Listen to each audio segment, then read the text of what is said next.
ভোজেশ্বর মাছ বাজার, এটি আমাদের শরীয়তপুর জেলার নড়িয়া উপজেলায় অবস্থিত। আজকের এই ভিডিওতে আপনারা ভোজেশ্বর মাছ বাজার দেখতে পারবেন। ভোজেশ্বর বাজারের মাঝামাঝি অবস্থানে রয়েছে ভোজেশ্বর মাছ বাজার। এই বাজারে সপ্তাহে 2 দিন হাট বসে, শুক্রবার এবং সোমবার। আজকে কোনো হাটবার না, তারপরও যদি আপনারা আজকের বাজারটা দেখেন তাহলে এই বাজার সম্পর্কে ধারণা পেয়ে যাবেন। এই বাজারে সকাল থেকেই শুরু হয় তাজা মাছ কেনা বেচা।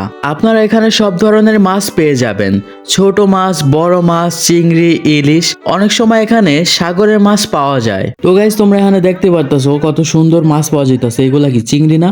হ্যাঁ, চিংড়ি মাছ, তার সাথে দেখা যাইতেছে কই মাছ। আর এইটা হইতেছে মাছ বাজারের ভিতরের গলি।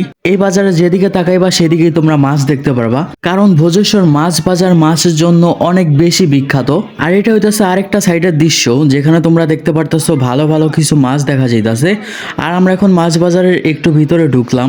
এখানে এসে দেখতে পারলাম একজন লোক আবার শুটকি মাছ বিক্রি করতেছে, তার পাশে আবার ওজন দেওয়া হইতাছিল বিশাল বড় একটা মাছের। তো গাইস, মাছ বাজারে ভিড় থাকার কারণে সব দিক থেকে ভিডিওটা করতে পারলাম না। আপনাদের সাথে দেখা হবে নতুন কোনো ভিডিওতে। সবাই ভালো থাকবেন, ধন্যবাদ সবাইকে।